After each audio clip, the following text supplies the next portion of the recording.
నమస్తే ఆంధ్రప్రదేశ్. ప్రేమ స్వచ్ఛమైనది, నిస్వార్థమైనది, త్యాగాన్ని కోరుకునేటటువంటిది అని మనందరం అనుకుంటాం. అయితే ఈ మధ్య చూస్తున్నటువంటి ధోరణిలో ప్రేమ నాకు కావాలి అని, ఆ ప్రేమ దొరకకపోతే నీ అంతు చూస్తాను, నీ రక్తం కళ్ళ చూస్తాను అనేటటువంటి ధోరణులు బాగా కనపడుతున్నాయి. అసలు ప్రేమ పగగా ఎందుకు మారుతుంది, ద్వేషాన్ని ఎందుకు రగులుస్తోంది, అసలు ఇవాళ సమాజంలో ఉన్నటువంటి ధోరణులకి మూలమైనటువంటి కారణాలు ఏమిటి అనే విషయాల మీద ఇవాళ దృష్టి సారిద్దాం.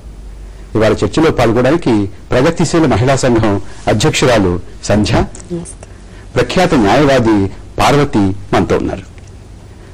సంధ్య గారు, రోజు చూస్తున్నాం వార్తాపత్రికల్లో మహిళ మీద ప్రేమ పేరుతోటి పగ తీర్చుకోవడం లేకుండా దాదాపుగా మనకి రోజు గడవడం లేదు. ఈ ధోరణి ఎప్పటి నుంచో ఉన్నదేనా? ఇవాళ మీడియాలో ఎక్కువగా వార్తలు వస్తున్నందువల్ల కనిపిస్తుందా, లేకపోతే ప్రస్తుత సమాజంలో పరిస్థితులు ఏమైనా మారాయా? కదండి, ప్రేమ భూమి పుట్టినప్పటి నుంచి, సమాజం పుట్టినప్పటి నుంచి ఉందండి. ప్రేమ మనుషుల మధ్య కొత్త ఏం కాదు. బాడీ అంటూ ఉన్నాక, వయసు వచ్చాక ప్రేమ పుట్టడం, హార్మోన్స్ ప్రభావం, లేకపోతే ఒకరిని ఆకర్షణకు లోనవడం, ఇవేవి కొత్త కాదు సమాజంలో. కానీ ఆనాటి జనరేషన్స్ వాటిని హ్యాండిల్ చేసుకోగలిగాయి. ఒకప్పుడు గొప్ప ప్రేమను చూసాం, అద్భుతమైన ప్రేమను కూడా చూసాం. ప్రేమించిన వాళ్ళు దక్కకపోతే ఎక్కడ ఉన్నా చలి ఏమైనా, నీ సుఖమే నీ కోరుకుంటా, నీడు నేను వెళ్తున్నాను పాడుకునే కూడా చూసాం. అజరామరమైన ప్రేమను కూడా చూసాం. మరి ప్రేమ త్యాగాన్ని కోరుతుంది అని చాలా చెప్తారు.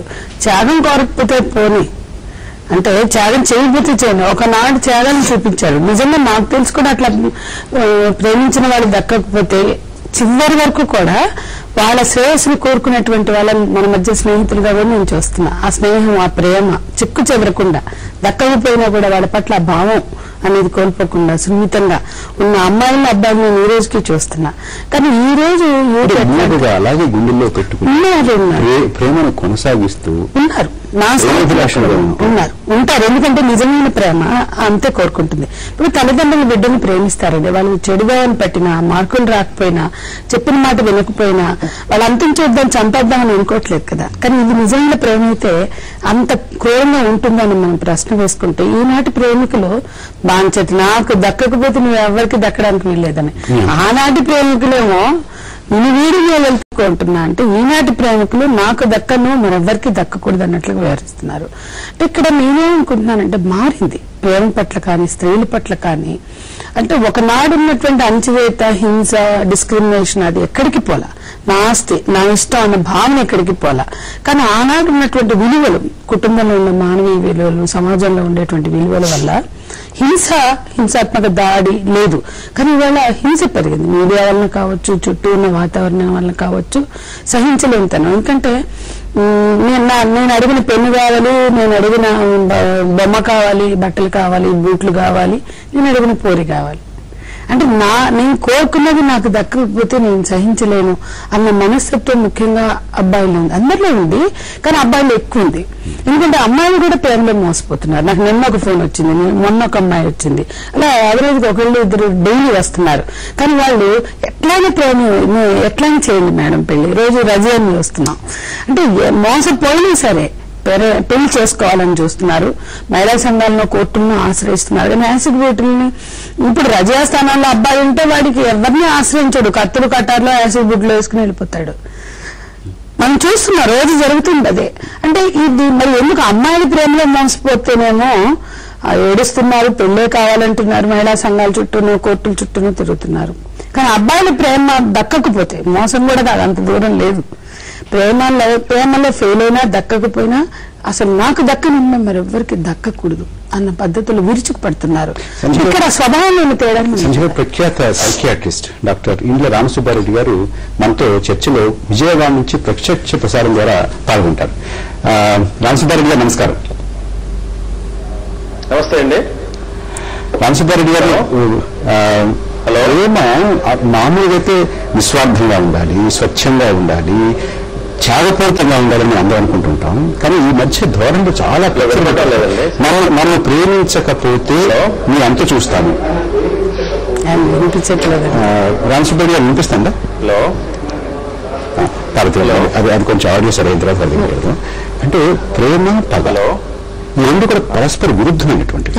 కానీ ఇది ఒకదాని వెనకాల ఒకటి ఉంది, ఒకదానితో ఒకటి ఉంది అనేటువంటి ధోరణి కనపడుతున్నాయి. ఇవాళ నన్ను ప్రేమించు, ఏమైనా నన్ను ప్రేమించు, నేను నిన్ను ఇష్టపడుతున్నాను కాబట్టి నువ్వు నన్ను ప్రేమించు, నువ్వు నన్ను ప్రేమించకపోతే నీ అంతు చూస్తానటువంటి ధోరణి కనపడుతుంది. అంటే దీనికి ముఖ్య కారణం అండి, అసలు ప్రేమ అంటే మనం సరిగ్గా డిఫైన్ చేసుకోవాలి. ప్రేమ అంటే only bye friends girl friends మధ్య ఉండేటటువంటిది కాదు, ఇది సెక్స్ కు సంబంధించినటువంటిది కానే కాదు. ప్రేమ అన్నది మన సమాజంలో మనం చాలా మందిని ప్రేమిస్తున్నామండి. మన పేరెంట్స్ ని ప్రేమిస్తున్నాం, మన ఫ్రెండ్స్ ని ప్రేమిస్తున్నాం, మన ఇంట్లో ఉండేటటువంటి పని వాళ్ళని ప్రేమిస్తున్నాం, బీద వాళ్ళని ప్రేమిస్తున్నాం. కానీ ఒక్కొక్క దానికి ఒక్కొక్క డెఫినేషన్ మారుతుంది. మన ఇంట్లో ఉన్నటువంటి పెంపుడు జంతువులను ప్రేమిస్తాం. ఇది స్త్రీ పురుష లైంగిక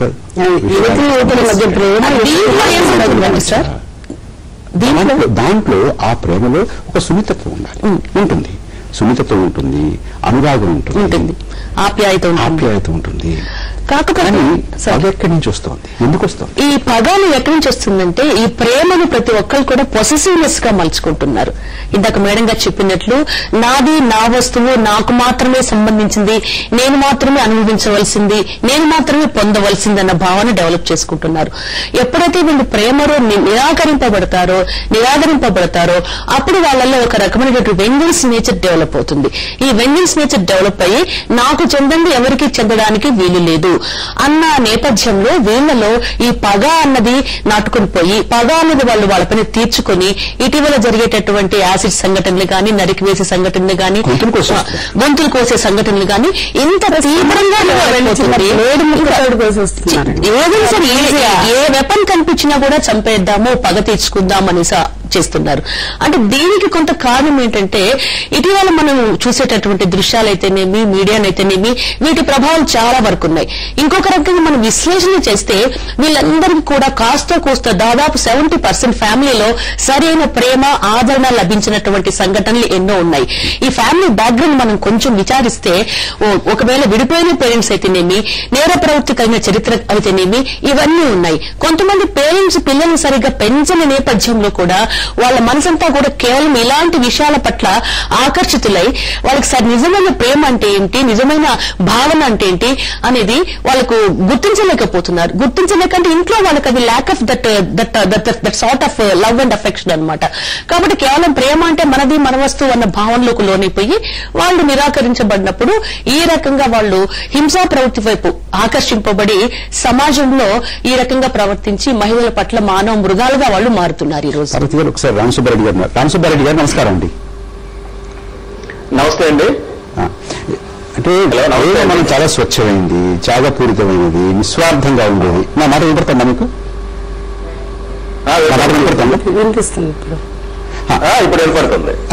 త్యాగపూరితంగా ఉంటుంది, నిస్వార్థంగా ఉంటుంది అని అనుకుంటాం. కానీ నేను ప్రేమిస్తాను నిన్ను, నువ్వు నన్ను ప్రేమించు, నన్ను ప్రేమించకపోతే నీ అంతు చూస్తానంటే ధోరణి చాలా ఎక్కువగా కనపడుతున్నాయి ఈ మధ్య.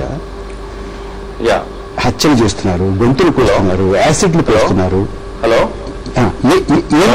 ఈ ధోరణికి మూలం ఏమిటి రామసుబ్బారెడ్డి గారు? ఒకప్పుడు ప్రభాకర్ గారు ఏదైనా మర్డర్స్ అంటే ఎక్కువగా property matters, faction murders, political murders ఉండేవి. కానీ ఇప్పుడు మనం చూస్తూ ఉంటే అవన్నీ పక్కన పోయి ఈ సెక్స్ కు, లవ్ కు సంబంధించిన, మ్యారేజ్ కు సంబంధించిన మర్డర్స్ ఎక్కువ అవుతున్నాయి. ప్రపంచవ్యాప్తంగా చూస్తే అమెరికా, సౌత్ ఆఫ్రికా తర్వాత ఇండియా స్టాండ్స్ థర్డ్ ప్లేస్. వాటిలో కూడా 2007లో నేషనల్ క్రైమ్ రిపోర్ట్స్ బ్యూరో ప్రకారం Andhra Pradesh stood the number 1 in this type of murders. ఈ ప్రేమకు సంబంధించిన వాటిలో విజయవాడ నగరంలో 2003 to 2007లో out of all the murders in the Vijayawada and Krishna district 40% are only because of sexual jealousy. What we call technically this are called sexual jealousy murders అంటారు. దీనికి ముఖ్య కారణం already మన మేడం గారు వాళ్ళు చెప్పారు. అయితే ఎక్కువగా ఏంటంటే human relations are becoming business relations, లేదా human relations are becoming more commercial relations mainly. అమ్మాయిల్లో ఒక్క క్షణం మీ మాట్లాడదాం. చెప్పండి. ఇప్పుడు ఓకే, ప్రేమించి అవతల వాళ్ళు, అంటే అది పురుషుడు కావచ్చు, స్త్రీ కావచ్చు, అవతల వాళ్ళు నిరాకరిస్తే దాన్ని నేను ఒప్పుకోనంటే మగవాళ్ళు ఈ రకమైనటువంటి పగవి పూనుకుంటున్నారు. కానీ ఆడవాళ్ళు పగ వాళ్ళు అగ్రెసివ్ గా, డిప్రెసివ్ గా వెళ్ళి సఫర్ అవుతున్నారు. వాళ్ళు తిరగబట్టలేదు.